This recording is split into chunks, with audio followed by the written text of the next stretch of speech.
I'm Debi Peverill, and you're listening to the weekly tip from Painless Financial Training Group. Today I'm talking about the multi-generational home renovation tax credit. So you've probably heard about this. You can spend up to $50,000 renovating your house to create a separate unit for either somebody over the age of 65 who is a family member or somebody who is disabled who is a family member. So the unit you create in your house has to be self-contained. It has to have its own kitchen, its own bathroom, and its own entrance in order to qualify. You also have to have paid HST on any of the expenses to do the renovation, because you have to provide CRA with the receipts and the HST number, because of course they're interested in that.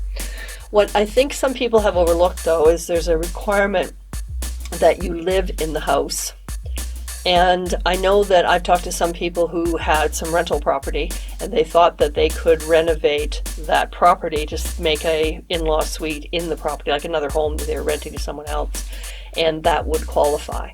So, if you have some tenants that rent a house from you and you were going to put the in-law suite in that house, that's not going to work for the credit.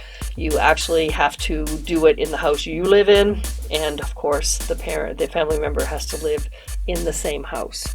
So that might change someone's mind. The maximum credit is on $50,000 and it's 15%. So the maximum credit is $7,500. That may not be enough to sway you if you thought if you thought you could do it but not actually have your parents in your house, then this may change your mind about that.